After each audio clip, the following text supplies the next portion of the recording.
I did it again. I over purchased. I thought that I wasn't going to last year, but I did. So let's talk about the items that I over purchased for last year in hopes that I won't do it again this coming year. Now, actually, there's more than what I'm going to talk about today. If you saw my Mrs. video, which I will link down below, I talk about how I overscheduled. I overplanned for our 6th grade year.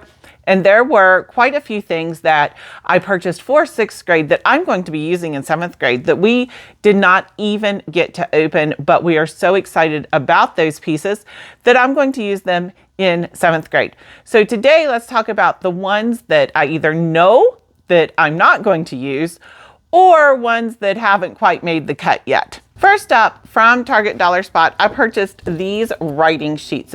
They are about planning your story, the timeline of your story, your sequence change, etc. Which these would be great. They are dry erase. It would be awesome. But I was looking for things that we could utilize while helping my daughter write, and these just really never made it out of the package. We had so many other writing hurdles to overcome that this was not something that we used. I'm not quite ready to get rid of these yet. I hope that we will be able to use them, but I don't know yet. If we don't use them in 7th grade, then I will say that those are something that I should have never purchased in the first place. Next up is from Moving Beyond the Page. I purchased the Moving Beyond the Page literature study and the book for Poetry Rocks. This is an 11 to 13-year-old study, and I had planned on doing it in 6th grade. We just weren't able to. We just lost track of time basically for this. And I'm keeping it. I don't think that we will be able to use it in 7th grade. I'm trying not to overplan 7th grade, but I do think that we will be able to use it in 8th grade. So I'm going to keep it in hopes that we will be able to use it in 8th grade. It is for ages 11 through 13, so it's still right there for where my daughter will be in 8th grade.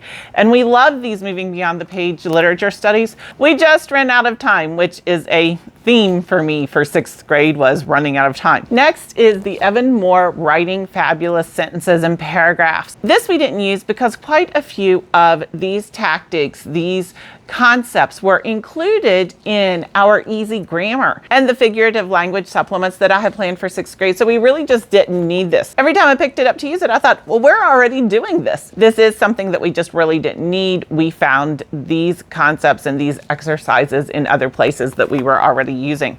Also from Evan Moor, I have the Daily Fundamentals for 5th grade. My daughter tried this. I'm going to put that tried in quotes because when I was looking through it, she did one page front and back, and it was just something that she really didn't enjoy. I thought she would enjoy it because it's very short for each day. It's math, grammar, vocabulary, logic. It's so many different subjects that are all put in together in one for the Daily Fundamentals.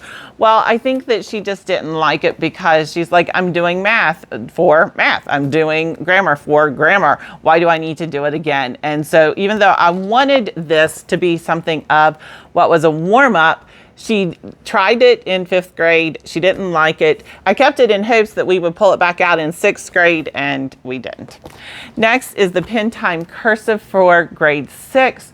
She didn't like this because she thought that it was boring. She didn't even use this. She already knows how to write in cursive. She knows how to read in cursive. And so she wanted something that was just a lot more fun than what you have in just your standard writing cursive, and I couldn't disagree with her. So we found these 2 workbooks from Scholastic. It's Jokes and Riddles and then just Wacky Facts. These were fun for her to practice her cursive, which was my whole goal with Pen Time Cursive. It just didn't work out.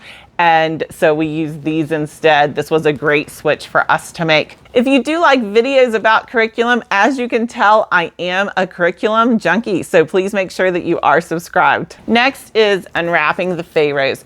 I purchased this because we were studying Egypt in our history, and I do like supplements. This supplement is one that I should not have purchased it is too old for us. We utilized it by looking at some of these pictures, which is something that we could have done online and saved the money. And we actually did end up utilizing online much more than something like this. Just got put in a pile, and I found it when I was cleaning the room. So we did not use that. I am keeping that book. Maybe in high school we can come back to it and utilize it if we are studying Egyptian history again. But for my middle schooler, it was just too old.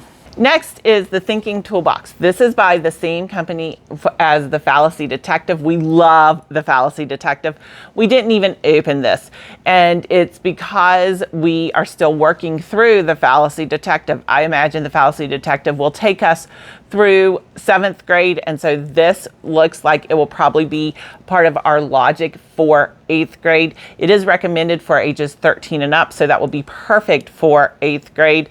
This I just purchased too soon. Then we have the Map Outlines and the Map Trek Atlas. As far as the outlines go, this is exactly what it sounds like. It is just outlines of different maps throughout history. And the idea is to color them, to make them your own, to draw what was going on through these maps. My daughter doesn't like to color. And so when I pulled this out, she was like, "Really?" So we did not touch that. Now, when I put it away, I also put away the atlas. I probably shouldn't have done this because this atlas is really telling you more about what is going on in the world. There is no coloring involved with the atlas, but these are good supplements to show what is happening in the world during the different time periods. So I probably will pull this out during our history next year and even the year after that to show what's going on. As for these blank maps, that's not going to work with us. There's not a lot of coloring that takes place in our homeschool, and this is all about coloring. This one I'm probably the most upset about of what I purchased and didn't use yet. This is from Thistles and Biscuits. It's Living Harmonies. I had planned on using it. I even tabbed the different countries. I had such great plans for this. And my daughter, for a variety of reasons, had to take a different music class last year, and she took an entire semester of music. I could incorporate this into our geography probably for the coming year, but remember, I'm trying not to overschedule us. And so I don't know if we will be coming back to this or not. I don't need music. It's not something my daughter really likes. And so studying a lot about music won't work for us, but I do love Thistles and Biscuits. And so I want to come back to this. This is one that I really want to come back to. I just don't know if it's going to happen, but it does look like a great study. And next we have Little Passports. I purchased it because my daughter is very kinesthetic. She loves hands-on science. And the first one that we received was the forensic study. It was awesome. We absolutely loved it. And so I continued with it. Well, the next one we received was on slime, and she didn't want to do that because we have done so much slime before in our house. And then the next one we received, we were really busy and we didn't get to use, and then you know how it goes. So we never did come back to Little Passports after that initial one that we had with forensics, which was wonderful. This one is on elevators and trams. I think it would be a lot of fun.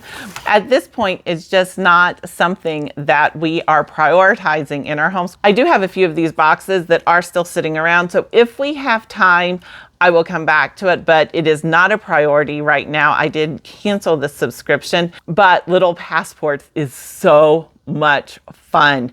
This was just something that fell to me over scheduling. Have you ever done that?